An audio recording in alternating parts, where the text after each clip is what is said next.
Your Excellency President Bola Ahmed Tinubu, distinguished Senate President Senator Godswill Akpabio, fellow Nigerians at home and in diaspora, good morning. Today we gather not just to mark another June 12th, we gather to honor the spirit of democracy that this date symbolizes. A spirit born from the will of the people and nourished by their courage, resilience, and demand for good governance. June 12th is not just a day for celebration, it's a day for reflection.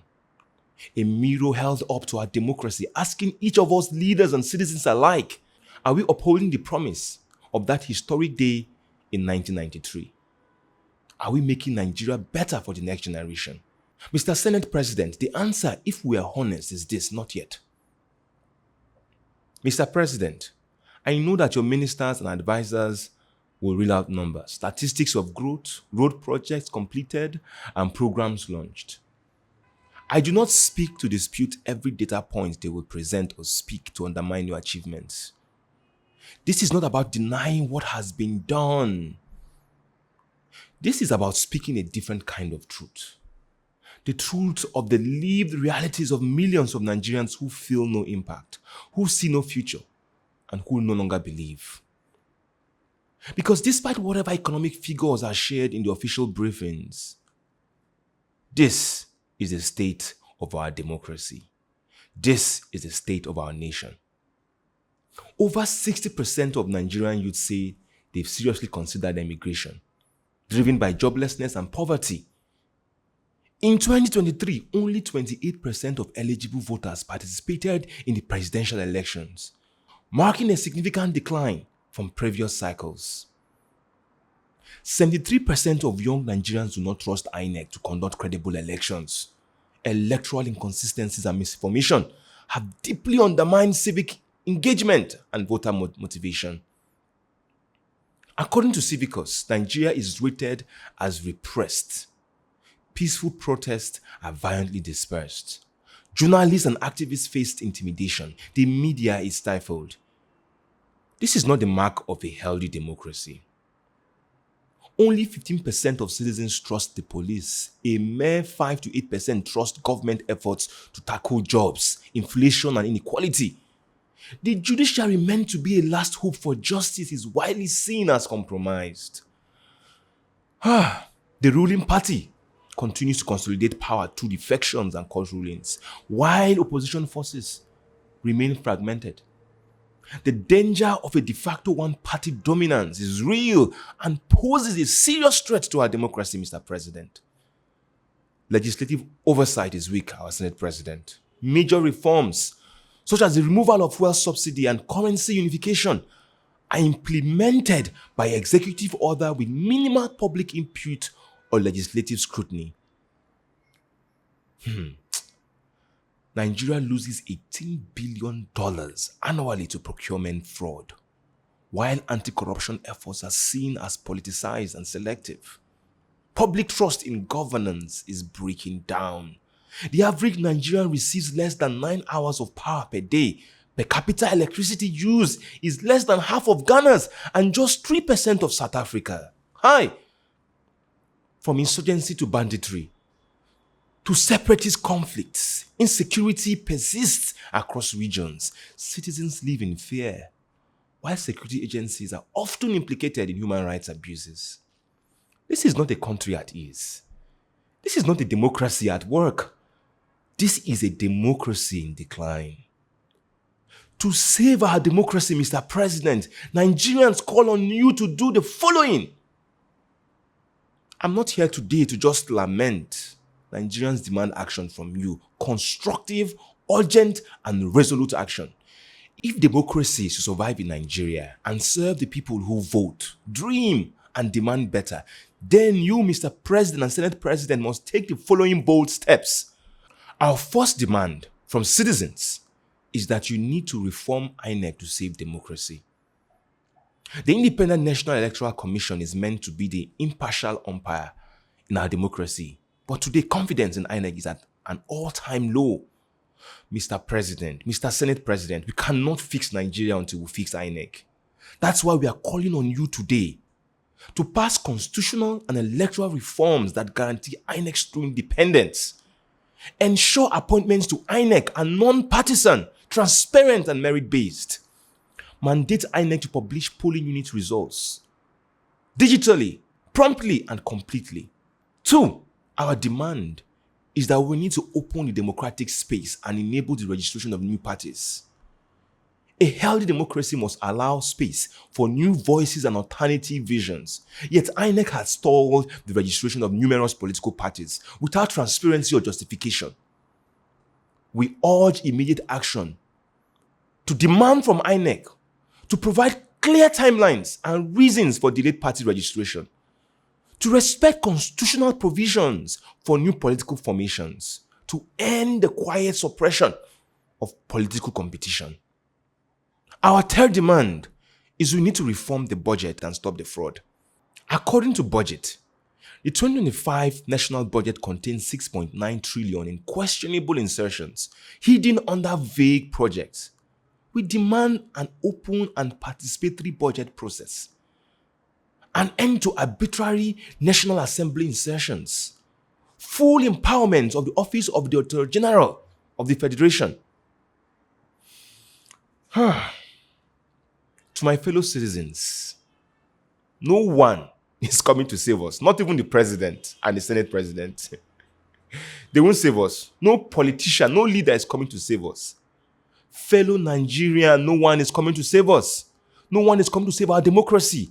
You are the one that this nation has been waiting for. You are the one that will decide if Nigeria becomes a one-party state, not the politicians. You are the one that will decide whether we'll continue to be divided by tribe, religion, and ethnicity. You are the one that will decide the future of this country. You have the power. It's time for us to wake up. Because the fact is, I am a nobody. I'm just like you. I'm tired. I'm tired of waiting. I'm tired of watching my future slip through my fingers. I've seen how nations rise. I've witnessed how countries transform from poverty into global powers. Within my generation, I saw it. And here I am. I'm tired of hunger in this land. I'm tired of living uncertainty. Tired of watching my income erode by inflation. I'm tired of corruption. I'm tired of the status quo. But the real turning point for me was this. I discovered that governance trumps everything. A single politician sitting in an office doing absolutely nothing can rake in $5 million every month just by being in power. Dumb, doesn't know jack, does not have a PhD. Meanwhile, a startup, hardworking people filled with brilliant minds who work day and night under traffic will raise $5 million in seed capital, and that becomes a news headline. They're rejoicing. And then it hit me hard. My productivity, my years of work, my efforts are being reduced to nothing by the quality of decisions made by politicians. That's why I decided to wake up, to do something, anything within my power to change this trajectory. And now I'm inviting you to wake up too. Wake up! Because if we don't all wake up, we are part of the problem. Every time we stay silent, every time we withdraw, every time we give corrupt systems more power, we are the problem. And so to those of you already doing something, thank you so much for your courage. Thank you so much for your service. To those who still sit on the sidelines, wake up. Nigeria needs you now. We need to come together and demand for electoral reform. We need to demand the president that is watching this speech right now to reform INEC. We need to insist that new political parties be allowed to register. Many Nigerians need a pathway for new value-based leaders to compete. We need to fix our public financements. Millions meant for you is being stolen every year. We need to confront corruption with, not just with hashtags or tweets or random complaints on social media or discussing in our rooms about how bad Nigeria is and nothing will happen and how Nigeria is helpless and the leaders are not doing anything and just, no. We need to come together to strategize, to build pressure, to build civic power, to organize effectively, to move from talk to action. No one will save us. No one will organize us. Nobody is asking. You don't need anyone's permission. To our religious leaders, from RCCG, our imams, mosques, traditional worshippers, living faith, deeper life, Christ Embassy, the Catholic Secretariat, and other leaders, you know the politicians. They attend your churches and mosques, your shrines. You mentor them. They pay tithes. You have their numbers. Please use your voice. Call them to order. Aggressively counsel them to fix INEC. But more than that, mobilize your congregation. Next Sunday, speak to them about electoral reform. Because electoral reform is not just political. It is spiritual. It's about justice. Because if INEC is not fixed, the poverty in your audience will only increase. Your members will keep praying. But the policies of those same leaders that attend your churches will keep frustrating their prayers. To the opposition parties and politicians, wake up now. What is happening to all of you? Are you toothless? What is happening? If INEC is not reformed, your campaigns are useless. It's an expensive joke. You are wasting your time. Because without credible elections, you are just rehearsing your defeat procession. Rally your base. Mobilize your supporters. Because INEC is the foundation of your survival. The survival of this nation. To the international community, we appreciate your partnerships. But now is the time to escalate pressure. Because a fragile Nigeria with a broken electoral system is a global risk. INEC reform is not just a local issue. It's a geopolitical necessity in this new geopolitical space of contest of powers.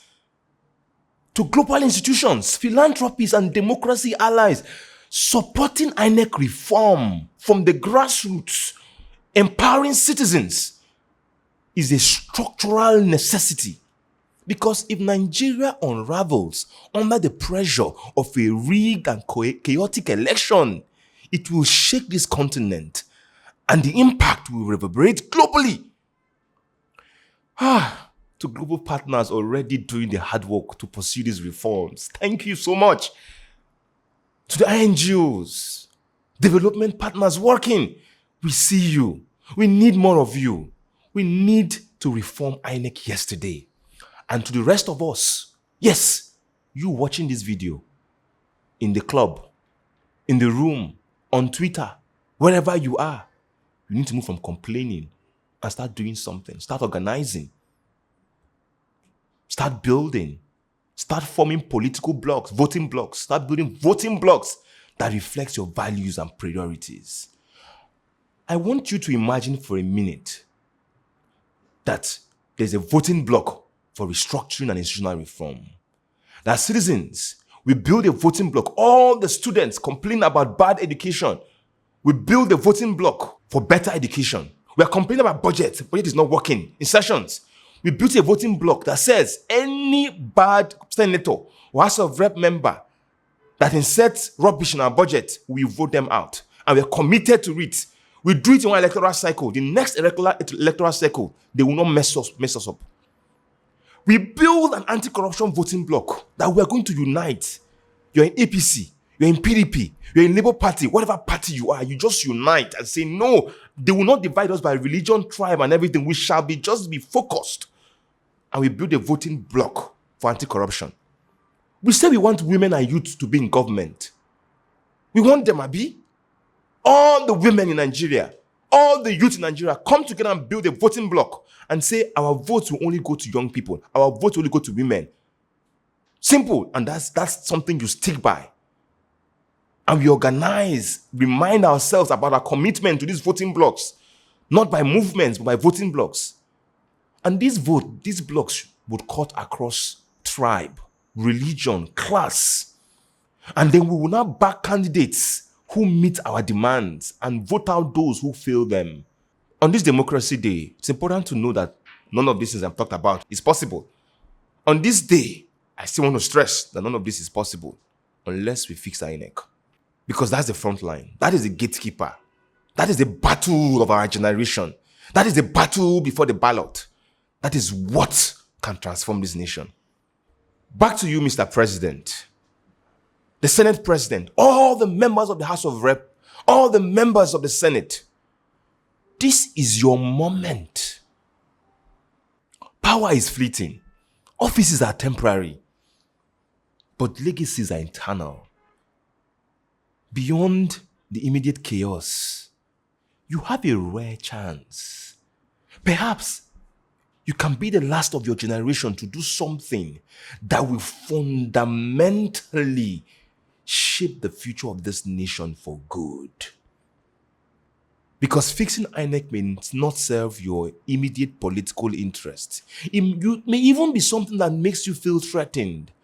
But that is precisely why it matters. Because true leadership is not about what is easy. It's about what is necessary.